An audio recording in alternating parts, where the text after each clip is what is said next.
Naka-blue alert na ang Cordillera Region sa harap ng inaasahang pananalasa ng Bagyong Enteng at ng Habagat.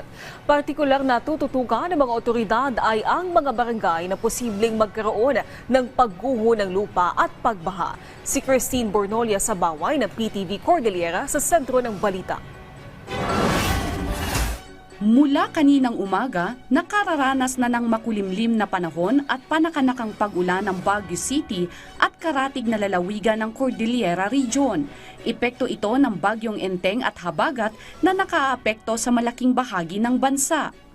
Ayon sa Pag-asa, magdadala ng moderate rains ang Bagyong Enteng sa ilang bahagi ng Cordillera Region na maaaring magdulot ng pagguho ng lupa at pagbaha. Pinakamabisa pa rin po is maghanda po tayo and umiwas po tayo especially po doon sa mga landslide prone areas and lagi po din po tayo magdala ng payong. And ayun po, maging ready po tayo, especially po ngayon po na may bagyo po tayong binabantayan.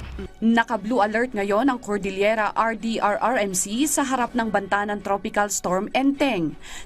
Sa ulat kasi ng Mines and Geosciences Bureau, 196 na barangay sa probinsya ng Abra, 9 sa Benguet kasama ang Baguio, 130 sa Ifugao at 14 sa Mountain Province ang prone sa landslide at flooding. Samantala nakahanda naman ang Department of Social and Welfare and Development Cordillera na magbibigay ng agapang tulong sa mga posibleng maapektuhan ng bagyo.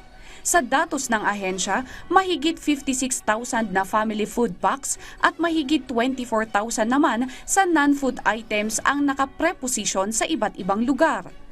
Aabot naman sa 3 milyong peso ang kanilang standby fund.